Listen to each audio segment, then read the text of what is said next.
मरवा देंगे, अब हम आपको रुला देंगे। ये कन्हैया का राज पूछ रहे हैं हमसे, मार दोगे दादा यार तुम। वो प्रेम की अब हम बताते हैं। ये गधे लोग कहते हैं कि कन्हैया ने की 7,000 रानियां थी। ये गधे हैं, इनको पता नहीं। वाणासुर की जेल में कन्याएं थी और भगवान ने उसको उस जेल में से छुड़ाया। अब उनको अगर भगवान ऐसे ही छोड़ देते तो समाज के पापी दरिंदे उनको खा जाते, उनको नोच लेते, उनको खरोंच लेते, उनकी जिंदगी नष्ट करते, उनको बाजार में फेंक देते। तो भगवान ने क्या किया, उनने कहा देखो आप इस भारतवर्ष के बहुत माने हुए व्यक्ति हैं, आप हमें अपनी पत्नी घोषित कर दो, हमसे विवाह कर लो। तो क्या होगा कि हम आपकी पत्नी कहलाना चाहते हैं। भगवान ऐसे कामी भोगी नहीं थे कि 7,000 महिलाओं से शादी करेंगे। भगवान ने सिर्फ उनको संरक्षण दिया उनका कल्याण करने की दृष्टि से। मेरा कन्हैया ऐसा नहीं है, मेरे कन्हैया ने तो कभी राधा रानी को भी ढंग से नहीं छुआ। कन्हैया का रास ज्ञान की परम अवस्था है। राधे राधे राधे राधे राधे राधे राधे राधे राधे राधे राधे राधे राधे। कन्हैया का रास ज्ञान की परम अवस्था है, चरम अवस्था है। आप और हमारे जैसे लोगों की समझ के बाहर है।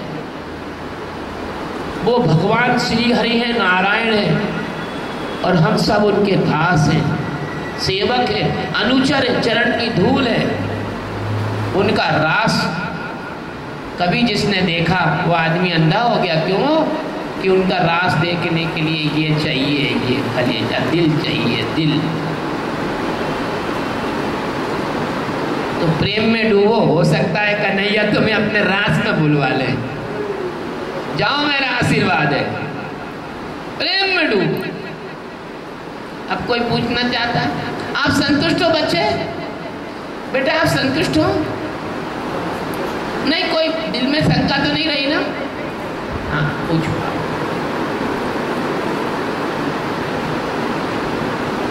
यहाँ तो बहुत प्रेमी है सब। संत श्री के चरणों में शत मेरा जिज्ञासा ये है, मैंने कहीं किसी संत की वाणी से सुना था कि शांति, ध्यान के जरिए शांति प्राप्त करने के लिए अशांति का होना आवश्यक है। और मन, वाणी और शरीर की शांति के लिए शरीर का अशांत होना अर्थात थकना जरूरी है।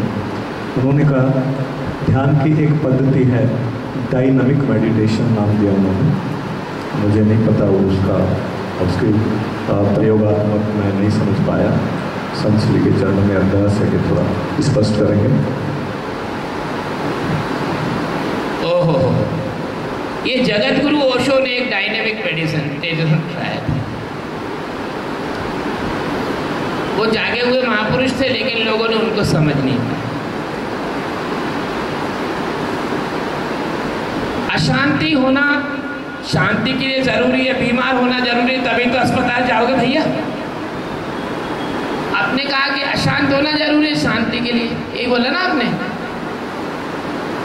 ज्ञान प्राप्त करने के पहले अज्ञान की स्वीकृति होना जरूरी है। ये तो मानो कि मैं अज्ञानी हूं, अरे ये तो मानो कि मैं बीमार हूं, तब तो डॉक्टर तुम्हारा इलाज करेगा। एक चुटकुला सुना देता हूं, इससे और बात स्पष्ट हो जाएगी। एक बार एक आदमी डॉक्टर के नर्सिंग होम में भर्ती हो गया। डॉक्टर ने उसको दवा दी, एंटीबायोटिक दिए, 3 दिन हुए, 4 दिन हुए, वो ठीक ही नहीं हो रहा। डॉक्टर ने, उसका दोस्त था, डॉक्टर का बचपन का साथी था, डॉक्टर ने उसको बम्बई से इंजेक्शन मंगवा के लगवाए, वो ठीक नहीं हुआ। डॉक्टर ने इंग्लैंड से इंजेक्शन मंगवाए, वो ठीक नहीं हुआ। डॉक्टर ने अमेरिका से इंजेक्शन लगवाए, हाफकिन इंस्टीट्यूट से मंगा के, वो ठीक नहीं हुआ। वो ना भैया बात क्या यार दादा, ये बता दे तू, मैंने विश्व की सब दवा तेरे पर लगा दी। तो कहता है मालूम है मैं यहाँ 2 महीने से झक नहीं मरा रहा हूँ, मैं डॉक्टरी सीख रहा हूँ यहाँ पे रह के। तो ऐसा है कि अशांति होना जरूरी है शांति के लिए। और इन्होंने कहा कि ध्यान के लिए थकना जरूरी है। तो ऐसा होता है, मैंने अभी कहा कि प्रकृति भिंडे मुंडा। कुछ लोग ऐसे होते हैं वो करे बगैर मानते ही नहीं है। अपन कहते हैं अच्छा मरो अब कर ही लो तुम जो करना है। ऐसा जरूरी नहीं है कि ध्यान के लिए थकना जरूरी, ऐसा नहीं है। ये थकने का अर्थ विरक्ति से भी लिया जा सकता है कि दुनिया से थक गया, भगवान में दुनिया से थक गया, अब तो मुझे शरण में दे दे। यहाँ तक तो बात सही है, लेकिन ये हाथ पैर की थकान, ये 3 प्रकार के गुण हैं, तमोगुण, रजोगुण और सतोगुण। तो तमोगुणी जो लोग होते हैं वो तद्रा में रहते हैं, नींद में रहते हैं, उबासी लेंगे, कभी यूं करेंगे, कभी यूं करेंगे, कभी यूं करेंगे। तो उनमें क्या है कि वो तमोगुण की जड़ता होती है, तो वो ध्यान में उनको बहुत समय लगता है सेट होने में। रजोगुणी होते हैं वो एक्टिव होते हैं, वो जरा सी वो नहीं हो सकते। जैसे रजोगुणी आदमी एडमिनिस्ट्रेशन में जाता है, रजोगुणी आदमी अच्छा काम करता है, अच्छा वर्कर होता है। तो क्या हुआ कि ओशो जो हुए उन्होंने 150 मेडिटेशन सिखाए, अलग अलग आदमी के लिए अलग अलग, लेकिन अपन एक ही मेडिटेशन सिखाते हैं, साक्षी का मेडिटेशन। और ये मेडिटेशन अष्टावक्र ऋषि से चला। और आप किसी भी महापुरुष को पढ़ लो यार, कबीर को पढ़ लो, नानक को पढ़ लो, दादू को पढ़ लो, पलटू को पढ़ लो, रविदास को पढ़ लो, किसी भी मीरा को पढ़ लो, किसी को कृष्ण को पढ़ लो, राम को पढ़ लो, वशिष्ठ को पढ़ लो, कणाद को पढ़ लो, पतंजलि को पढ़ लो, उसमें फंडामेंटल चीज़ वही मिलेगी आपको, जो सेंट्रल आइडिया, कोर आइडिया वही मिलेगा।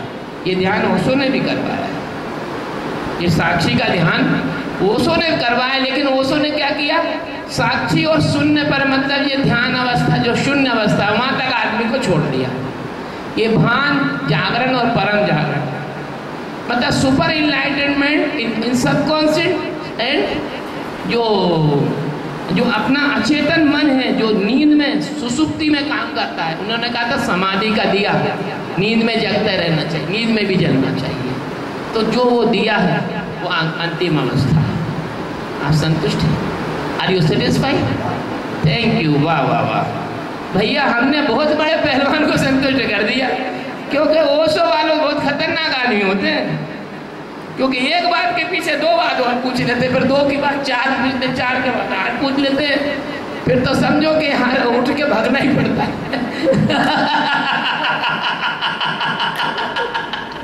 देखो हमारी हंसी मजाक की आदत है। और कोई पूछना चाहता? मैंने ये सब ध्यान करे, मैं ये मेरे आश्रम में मैंने करा डायनेमिक वगैरह, कुंडलनी, डायनेमिक, नाट्यम सब। साक्षी में रासलीला नजर आती है? पूछ रही साक्षी में? हाँ बिल्कुल आती है, नजर आती है। जिससे भी आपको जो भी अच्छा लगेगा, आपका बच्चा भी नजर आएगा, भगवान भी नजर आएंगे, रासलीला भी नजर आएगी। वो साक्षी में बैठोगी तो पति से कभी झगड़ा हुआ होगा वो भी आएगा, फिल्म चलेगी उसकी। कुछ नहीं है, वो तो मन का है, मन की फिल्में हैं, उससे अपने को अलग रखना। कुछ अच्छा नहीं है ना बुरा भी नहीं है ना। और कुछ मुझे एक बार ऐसा लगा, और मुझे ऐसे ध्यान करते करते मुझे ऐसा लगा कि मैं भी उसमें सुनना है। और फिर पता नहीं क्या हुआ, एकदम मुझे कैसे पकड़ दिया, और फिर पता नहीं मेरे को क्या हुआ, मैं इतना रोई मुझे पता नहीं, समझ नहीं आया क्या। देखो क्या होता है कि हमारा जहाँ प्रेम होता है, हमारी ऊर्जा उधर बहती है ना। भगवान श्री कृष्ण ने गीता में कहा था कि जो जिसको चाहता है, यो यथा माम प्रपद्यन्ते तथा ताहम भजाम्यहम्, जो जिसको जैसे भजता है मैं उसको उसको वही मदद करता हूँ। जो मुझे भजता है तो मैं उसको अपना प्रेम बढ़ाता हूँ। जो भूत को पूजा करता है मैं भूत की पूजा करने देता हूँ, जो काली की करता है मैं काली की करने देता हूँ। लेकिन इन सब करने से कुछ होने वाला नहीं है, अपने को जगना पड़ेगा। होश अवेयरनेस है ना। एक बात बहुत अच्छी है, चॉइसलेस अवेयरनेस, चॉइसलेस अवेयरनेस, यही मैं सिखा रहा हूँ। कि किसी चीज से जुड़ो मत, किसी के चुनाव मत करो, बस चुनाव रहित सजगता, है ना। अब देखो भैया, ओशो या कोई भी संत हुए हैं, कबीर हुए हैं, कोई भी हुए बेटा, सत्य बोल, कोई भी संत हुआ है, उसका मौलिक कुछ नहीं है, कुछ भी नहीं है।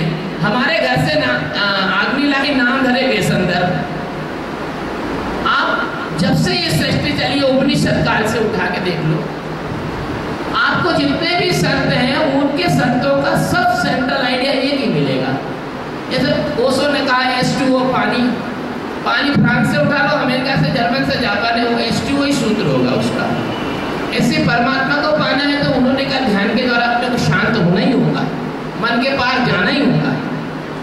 जैसे कबीर साहब ने कहा अमन अवस्था, बैठ जा बेटा, मेरे पैर दुखने लगे, अमन अवस्था। तो ये अमन अवस्था क्या है? मन से हटना अमन अवस्था है। साक्षी से अपन क्या कर रहे हैं? अमन अवस्था की ओर जाना, जहाँ मन नहीं है। हाँ बेटा, कुछ पूछो आप।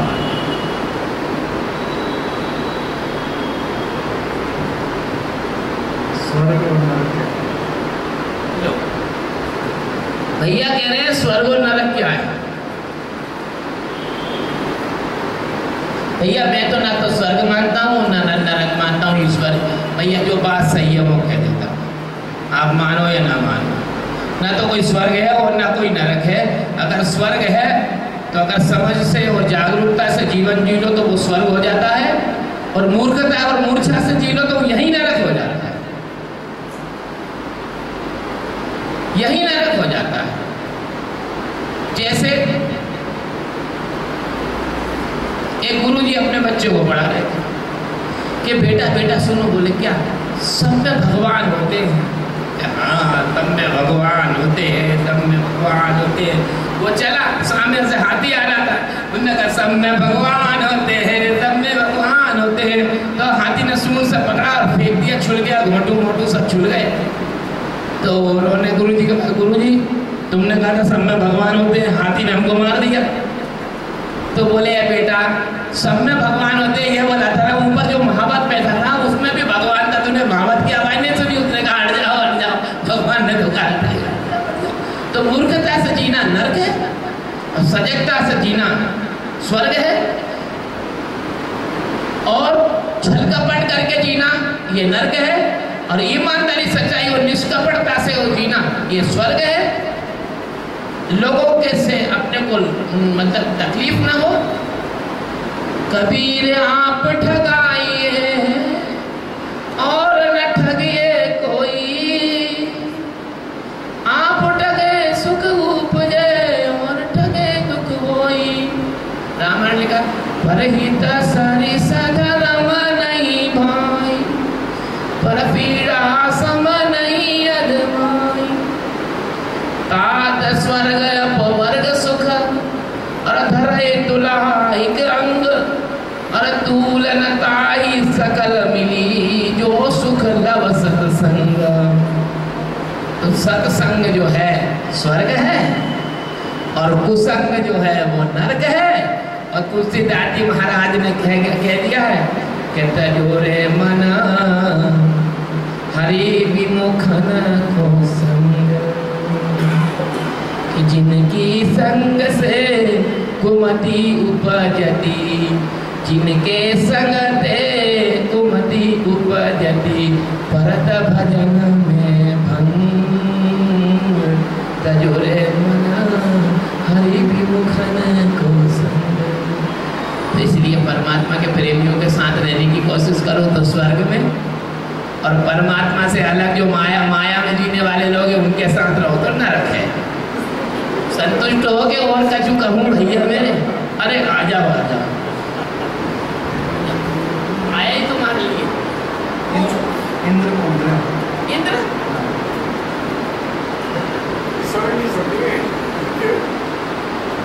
असल में क्या है, इंद्र के यहाँ पर सुंदर सुंदर अप्सराएं रहती हैं। तो भाई को कहे कि यार इंद्र कौन है यार, ये तो पता ना। वही तो एक रास्ते में आ रहा है भाई के, भाई इंद्र ही तो रास्ते में आ रहा है।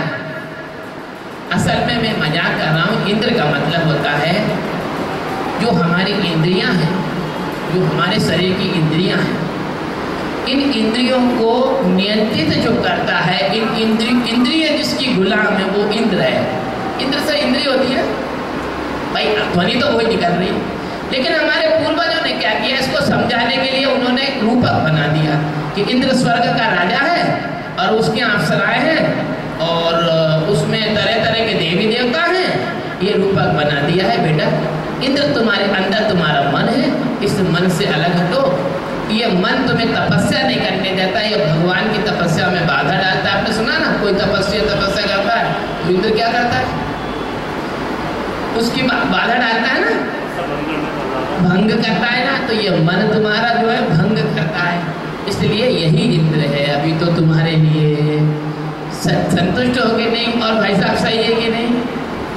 ये 10 में से 10, 10 आउट ऑफ 10। बजाओ ताली, बजाओ। और कोई? Anybody else? ओह, फिर एक खतरनाक उत्तर मिला। नहीं, आपको लेंगे, बैठ जाओ, आपको लेंगे। अब आखिरी प्रश्न है। अरे तो हमारे साथ ही है।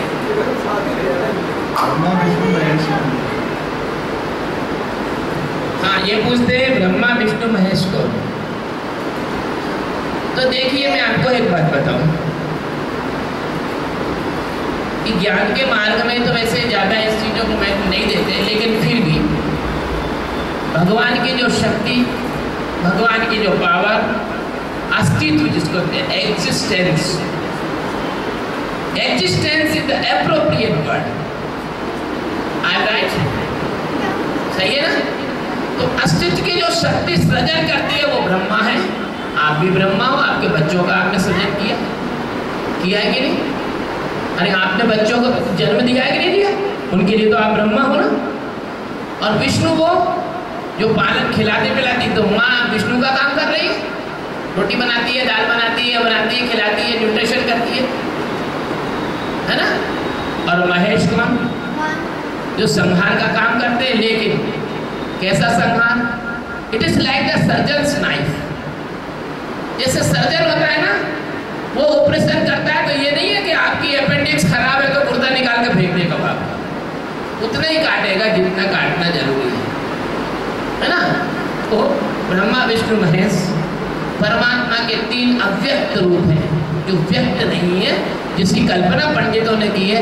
ऐसे ब्रह्मा विष्णु महेश कोई सिंहासन पर बैठे हुए आदमी नहीं है, वो एक पावर है, वो एक सिस्टम है, वो एक शक्ति है, वो कि बियॉन्ड द एनर्जी है, तो एनर्जी को संचालित करती है, बियॉन्ड द एनर्जी, है ना। यदि ये परमात्मा ऐसा होता तो ये वैज्ञानिक लोग डिब्बी में बंद करके और ये बहुराष्ट्रीय कंपनी अभी भगवान को बेच रही होगी कि ले लो brand, Brahma brand, Vishnu brand, Mahesh brand, है ना। जैसे ये एलपीजी और पेट्रोल बिकता है ना, ऐसे ब्रह्मा विष्णु महेश की शक्ति बिक रही होती है अगर इनके कोई व्यक्ति होते या इस प्रकार के होते तो।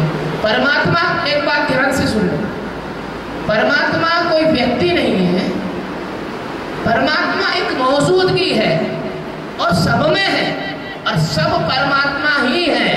जो जाग गया, जो जान गया वो परमात्मा है, जो सो रहा है वो जीव है। और कुछ और कि हाँ बेटा, अच्छा और पूछना है क्या? ठीक।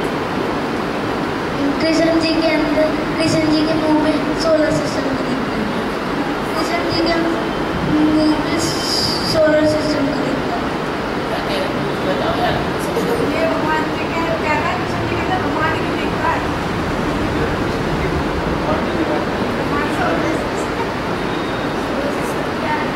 ऐसा है बेटा, आप अनार से अनार का पढ़ते हो, आम का पढ़ते हो, इमली का पढ़ते हो ना। इसलिए भगवान की व्यापकता, विराटता और भगवान का कोई और छोर नहीं है, इसको दिखाने के लिए वो कृष्ण जी के मुंह में ब्रह्मांड दिखाया गया है। लेकिन यदि कृष्ण जी होते अपने सामने, जब प्रकट होंगे तब अपन उनसे ही पूछ लेंगे, यार ये तो उत्तर ही नहीं आता मेरे को, तुमने हरा दिया, हम इतने बड़े बड़े लोग नहीं हरा पाए, लेकिन आपने हमको हरा दिया। क्योंकि कृष्ण जी के मुंह में ब्रह्मांड क्यों दिखता है, हमको तो इतनी समझ में आती है कि इस रूपक को इसलिए बनाया ताकि भगवान की व्यापकता और विस्तार को एक समझाया जा सके। जैसे छोटे बच्चों को स्कूल में अनार का सिखाते हैं, ऐसे ही हमारे ऋषि मुनियों ने कुछ रूपक बना के, कुछ कथाएं बनाकर, कुछ मिथक बना के हमारे फंडामेंटल, हमारी मूलभूत चीज़ों को क्लियर किया है ना बेटा। जैसे तुमको बिस्कुट दिखा देते हैं, अब बिस्कुट का पैकेट मिलेगा, चलो 3 का पहाड़ा याद कर लो, है ना। संतुष्ट हो आप, संतुष्ट हो, बात समझ में आती है, आती। चलो और कोई पूछने वाले? सत्य बोल, पूछो पूछो पूछो।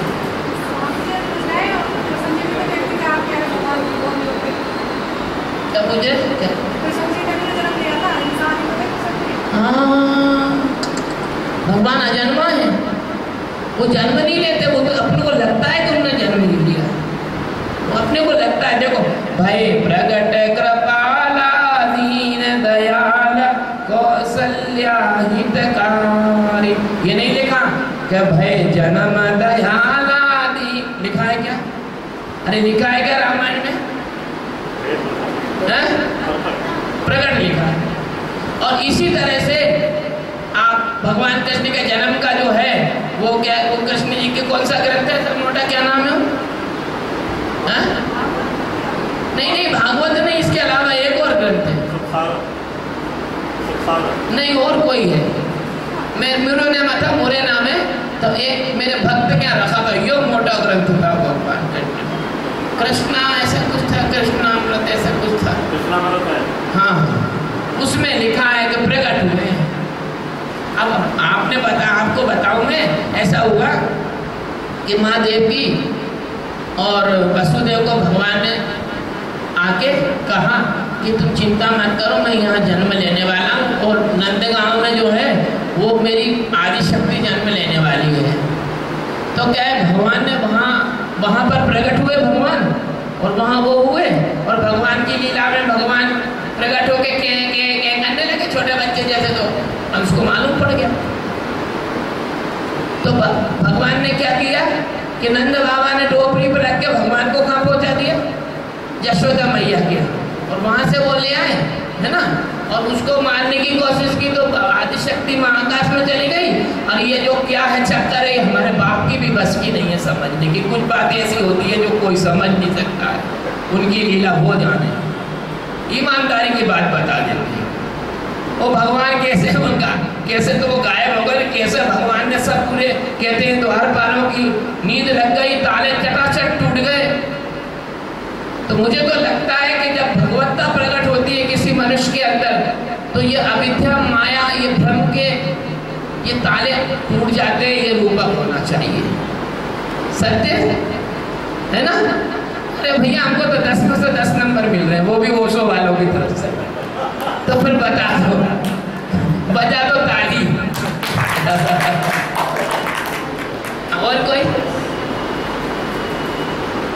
अपन कमरे में जवाब देंगे यार, अब तुम यहाँ पे सबके सामने इज्जत क्यों खराब कर रहे हो यार? अपन वहीं तो बैठते हैं, पूछना है क्या? लो चलो,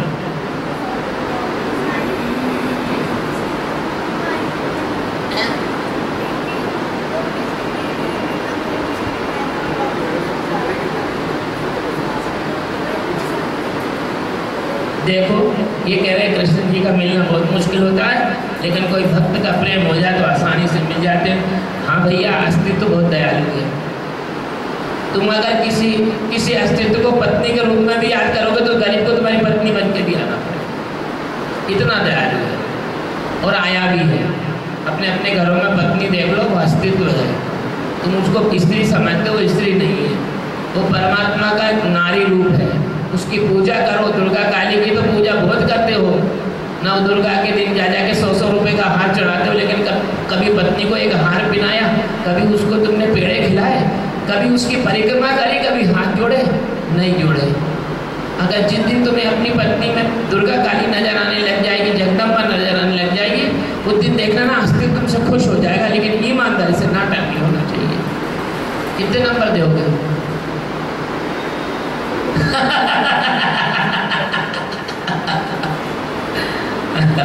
चलिए, और कोई पूछेगा?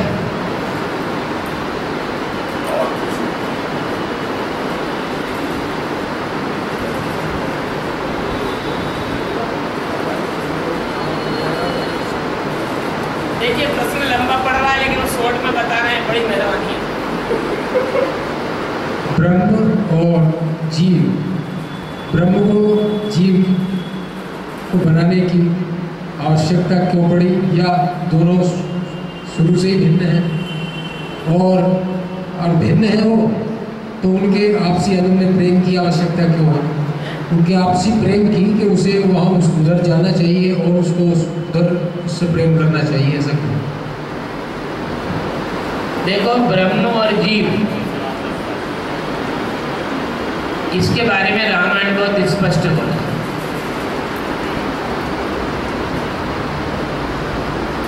ईश्वर अंश जीवा विनाशी, चेतन अमल सहज सुख राशि। अविद्या से सना हुआ अस्तित्व ये जीव है, और अविद्या से जागा हुआ विलग ये जीव ही ब्रह्म है। और ब्रह्म कभी जीव से अलग नहीं है, और जीव कभी ब्रह्म से अलग नहीं है। आप रात में सो जाते हैं, आपको अपना होश नहीं रहता, तो हम क्या कहते हैं कि तुम अलग हो गए हो क्या अपने आप से? सो गए हो, जब जागोगे तो फिर अपने आप में आ जाओगे, है ना? और प्रेम की जरूरत कोई जरूरत नहीं है प्रेम की। प्रेम तो क्या है, प्रेम करो चाहे मत करो, वो तो भैया ऐसा है कि वो तो करना ही पड़ेगा। कारण ये बताऊं कि घोड़ा घास से तो घोड़ा तो घास खाएगा ही ना, कि नहीं खाएगा? भोजन से प्रेम करोगे कि ऑक्सीजन से प्रेम करोगे कि नहीं करोगे? ऐसे परमात्मा से तो तुम्हें प्रेम झक मरा के ही करना पड़ेगा, क्यों? ठीक है ना? अब रहा सवाल जीव और ब्रह्म का, तो बात स्पष्ट हो गई है कि आप सब ब्रह्म हो यार। लेकिन अब मैं बताऊंगी कि मैं कैसे, विश्वास नहीं करोगे। इनके ओशो के बारे में बात हुई। ओशो, एक आदमी, एक व्यक्ति गया ओशो के आश्रम में और पूछा कि इनको भगवान क्यों कहते हैं? ये तो इंसान है, भगवान क्यों कहते हैं इनको? तो बोले भगवान तो आप भी हो, लेकिन वो भगवत्ता में आप जागे नहीं, और वो जागा है, इसलिए भगवान कहते हैं। ठीक है ना? तो जीव, कुछ जीव भी कुछ है नहीं है, ब्रह्म ही ब्रह्म है, लेकिन जीव होने का भ्रम होगा। सही है? तर्क का विषय नहीं है, ये समझने का विषय भी नहीं है। समझ से काम नहीं होगा, ये तो जानने का विषय, जागने का विषय। और बुद्धि से काम नहीं होगा। बुद्धि तो ऐसा है कि एक प्रश्न के पीछे दूसरा प्रश्न, दूसरे से तीसरा, तीसरे से चौथा, ये तो चले चलते हैं। लेकिन अगर आप अपने स्वरूप में जाग जाओ, अपने स्वरूप में जाग जाओ, आपके सारे प्रश्न गिर जाएंगे। चलो ठीक है, मत जागो, आप सिर्फ निर्विचार हो जाओ, आपके प्रश्न गिर जाएंगे। आपको कुछ नहीं करना, आप साक्षी का ध्यान करो और ध्यान करके निर्विचार हो जाओ। आप मुझसे एक भी प्रश्न नहीं पूछो, एक भी प्रश्न नहीं पूछोगे आप। कहा भैया, जब पत्नी से प्रेम से बात करते तो एक प्रश्न पूछते हो? भूख लगती है तो हलवाई क्या समोसा खाते हो तो पूछते हो आलू कहाँ से लाए थे, इसमें मिर्ची कौन सी डाली है, तेल कौन से में तला है? कुछ नहीं पूछते, भूख लगती फटाफट भैया समोसा दे ना जरा, चटनी डाल के फटाफट खा लेते हो। ऐसे है, संसार के लिए प्रश्न नहीं पूछेंगे ताकि मैं पिक्चर जाके तो भाई कैसा पिक्चर कैसा है ऐसा पूछते हो? अच्छा हो तो टिकट दे दे, यार नहीं हो तो मत दे। मतलब फटाक से बालकनी का टिकट लेके चले जाते। यही तो विडम्बना है। संसार में आदमी कुछ नहीं पूछता और परमात्मा में आदमी बुद्धि लगाता है, जबकि संसार में बुद्धि लगाना चाहिए और परमात्मा में दिल लगाना चाहिए। और किसी को पूछना है कि मैं सेशन समाप्त करूं? आ जाओ।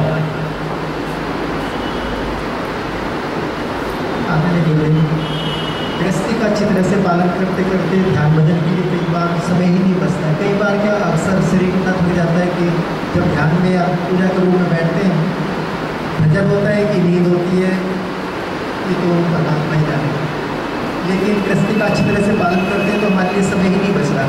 अब जो ध्यान आपने सिखाया उसके लिए हम घर जाते समय निकाल पाएंगे कि नहीं निकाल पाएंगे, इसके लिए बहुत कीमती प्रश्न है, बहुत कीमती प्रश्न, बड़ी गंभीरता से इसका उत्तर सुनना पड़ेगा। ये सभी साधकों के लिए उपयोगी प्रश्न। हमारे ध्यान के लिए समय बचाने की आपको कोई जरूरत नहीं है। आपको हमारे ध्यान के लिए समय बचाने की कोई आवश्यकता नहीं है। आप नहाओ तो साक्षी हो जाओ, भोजन करो तो आप साक्षी हो जाओ, पत्नी के सिर पर हाथ रखो तो साक्षी हो जाओ, बच्चों को गोद में लो तो साक्षी हो जाओ, जब टहलो तो साक्षी हो जाओ। पढ़ता है तू नमाज मगर चश्मे नम नहीं, पढ़ता है तू नमाज मगर चश्मे नम नहीं, और मस्तों का टहलना भी इबादत से नहीं।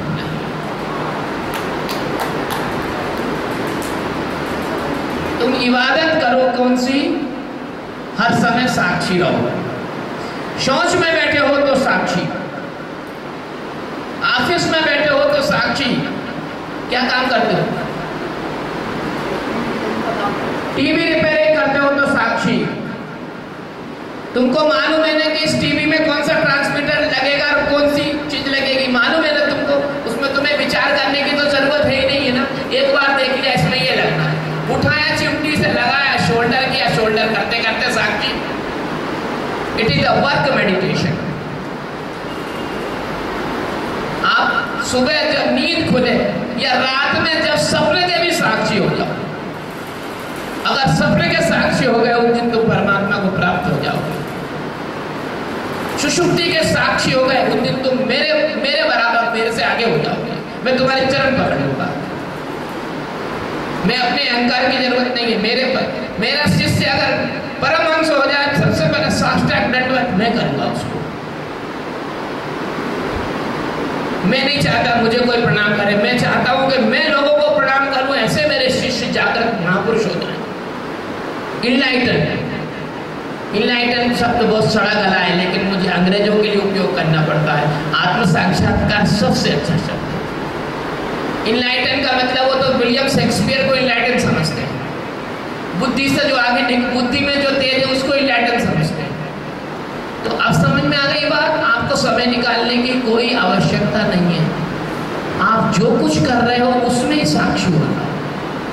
जो कुछ कर रहे हो, चाहे कैसा गंदा से गंदा भी काम आप कर रहे हो, लेटिन में बैठे हो तो साक्षी होगा। भैया अब एक बात बताऊं, सत्य वो अपन चलते हैं एक छोटी सी जगह, नारद मुनि गुजर रहे थे जमीन पे, मतलब पृथ्वी पे। एक शेर था, वो लोटा लेके जंगल में बैठा था, राम राम कर रहा था।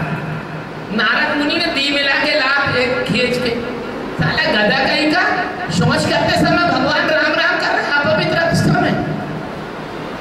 शेर चला गया लात खा के। बैकुंठ में भगवान के पास नारद मुनि पहुंचे तो पता लगा कि वो पानी की बोतल से लक्ष्मी जी भगवान की सिकाई कर रही है पीठ की। उन्होंने कहा भाई ये क्या हुआ? बोले लात तो बेटा तू नहीं मारी है, क्या पूछ रहा है क्या हुआ? तो ये तो रूपक है, लेकिन ये समझने की बात है कि भाव को भाव, बेटा घड़ी मत देखो, भगवान के प्रेम में डूबे हुए हैं। भोजन नहीं करेंगे, कुछ भी नहीं करेंगे, पर परमात्मा का काम करेंगे। घड़ी मत देखो कि भाव को भाव अनख आलसहु,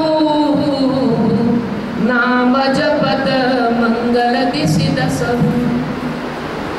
परमात्मा को जपना जानते हो? जप यानी जगत में, प यानी पता लगाकर।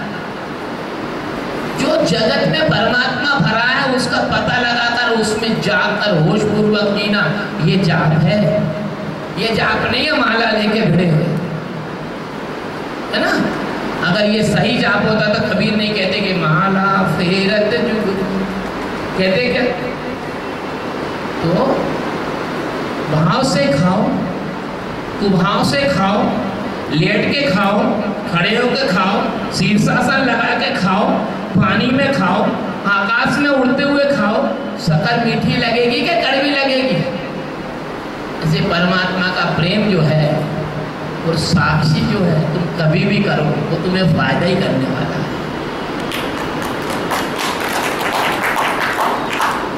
और कुछ? चलो सब लोग आलती पालती मार के बैठ जाओ और भगवान का धन्यवाद स्मरण करें और फिर इस सभा को विसर्जित करें।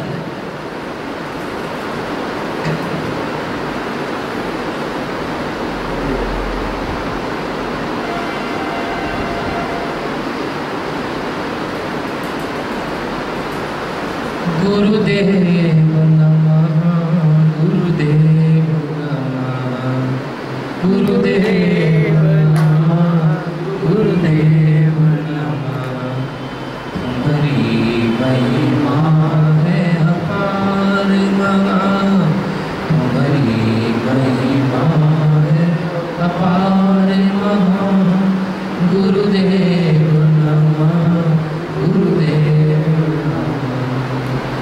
तुम माता पिता और भ्राता हो, तुम माता पिता और भ्राता हो, तुम ही मुक्ति के दाता हो, तुम ही मुक्ति के दाता हो।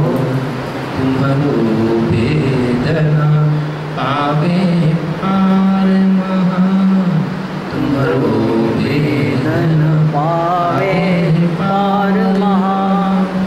गुरुदेव नमः, गुरुदेव नमः।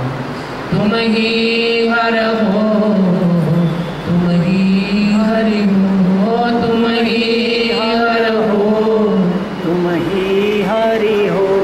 तुम शेष गणेश दिवाकर हो, तुम शेष गणेश दिवाकर हो। तुम सब देवन में देव महा, तुम सब देवन में देव महा। गुरुदेव नमः, गुरुदेव नमः। तुम्हारी महिमा है अपार महा। गुरुदेव नमः, गुरुदेव नमः।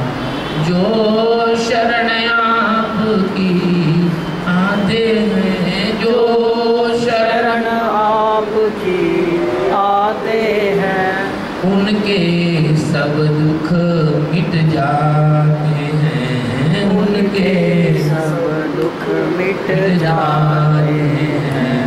तुम्हारो वेदना पावे पार महा। गुरुदेव नमः, गुरुदेव नमः। संसार के समस्त सद्गुरुओं को प्रणाम कर लो एक बार, जितने भी गुरु हुए हैं इस जगत में, जब से सृष्टि बनी है और अभी तक।